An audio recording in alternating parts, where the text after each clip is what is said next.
à Rede D'Or e passar a palavra para a senhora Maria Socorro de Souza, que é a presidenta do Conselho Nacional de Saúde. Então, oi, boa noite. Estou bastante afônica e vou fazer um esforço de fala. Primeiro, agradecer o convite, né, e ficar bastante à vontade, porque, como é uma comissão, uma audiência pública conjunta também com assuntos sociais, assuntos econômicos e sociais, a gente se coloca aqui muito à vontade também para colocar um outro ponto de vista, né, menos econômico e mais social.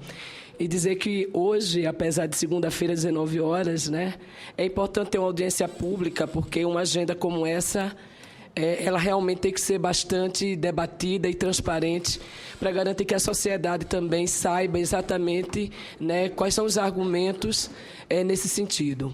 E dizer que hoje minha neta faz 2 anos, né? Então hoje ainda é aniversário da minha segunda neta.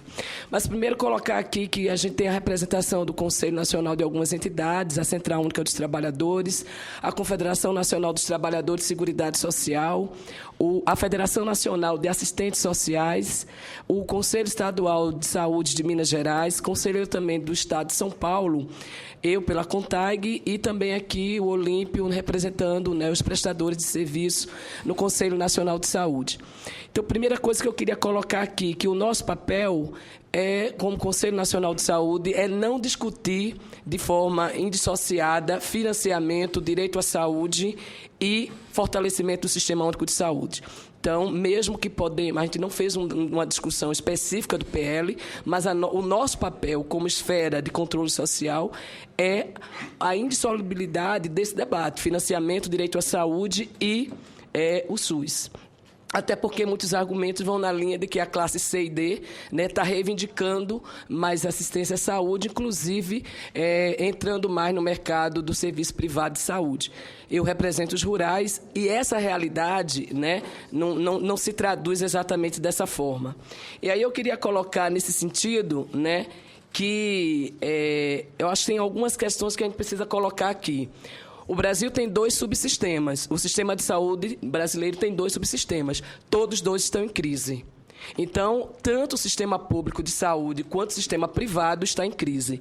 E se a gente for olhar hoje pela opinião pública, a gente percebe que os problemas são muito semelhantes. A gente vê greves de médicos ou de profissionais da saúde no setor privado e no setor público.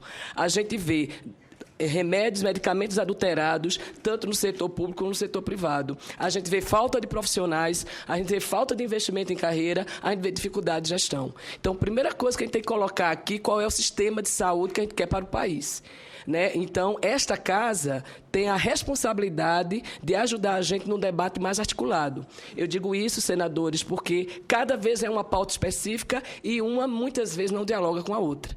Então, primeira questão que a gente tem que colocar, que a gente tem que fazer um debate mais integrado. Segundo, né, de que a gente se acostumou com a estratificação social no país, né, discutir direito social a partir de um padrão de renda. Então, hoje, o argumento de que tem classe C e D se viu como prerrogativa para justificar que tem que investir mais em planos privados de saúde, né? Muito pelo contrário, quando a gente tem um custo elevado de despesas com saúde, é exatamente aquilo que o Sistema Único de Saúde não tem assegurado.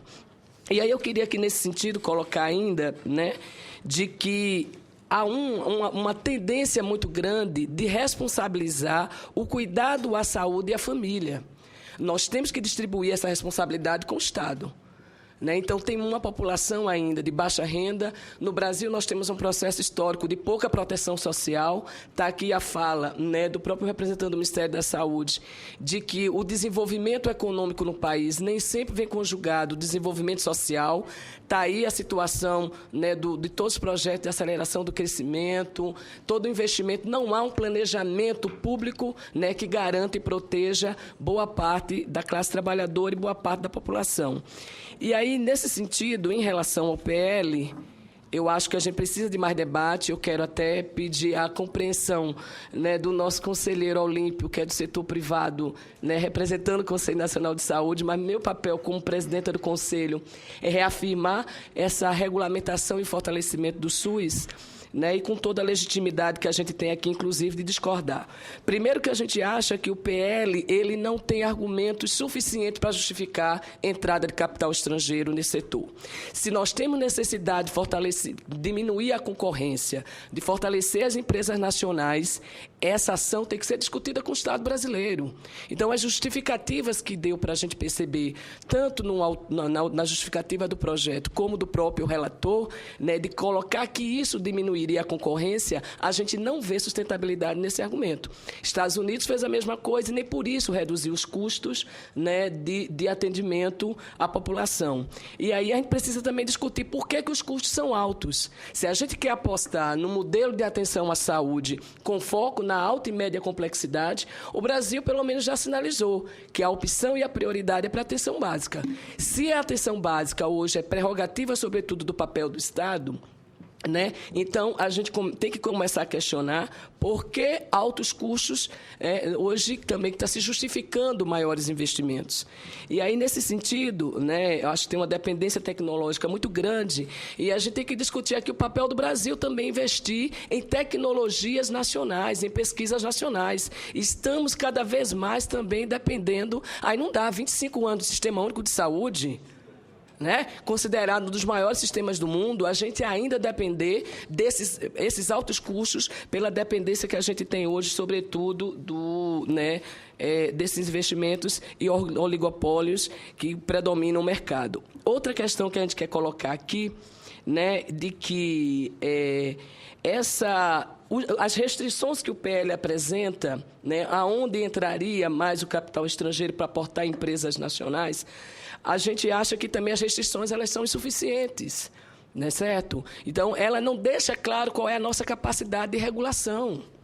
Se a gente está desnacionalizando, na verdade, um mercado ou um setor, e aí a gente não considera a saúde como mercado, a gente considera a saúde como um setor produtivo, um setor social importante, desnacionalizar sem que o Ministério da Saúde consiga fazer regulamentação, eu fico me perguntando para as nossas empresas nacionais, para as entidades médicas, entidades profissionais, se de fato nós vamos conseguir outra condição de concorrência.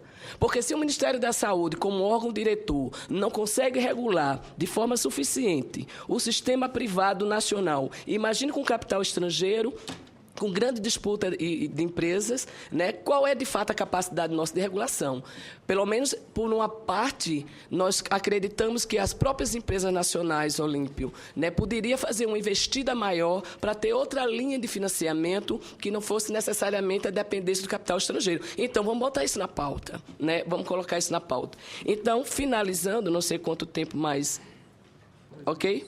2 minutos. Né? E outra questão é a própria poder de regulação. A ANS está aqui. Então, eu queria ouvir também muito nessa linha, né, qual é a compreensão que a ANS tem também de como é que vai regular, nessa situação, as empresas que aportarem esses recursos. Então, a nossa compreensão é de que a gente precisa fazer uma discussão olhando a crise, todos os dois subsistemas, público e privado, do jeito que está, o colapso daqui a 25 anos é a possibilidade maior. Então, ou a casa, e aí é a nossa expectativa, debate o sistema único como um todo, debate o sistema, inclusive com essas possibilidades, né, do setor suplementar se fortalecer, ou a gente vai estar aqui mais 25 anos fazendo o mesmo debate se capital estrangeiro resolveu ou não o problema do sistema brasileiro. Obrigada.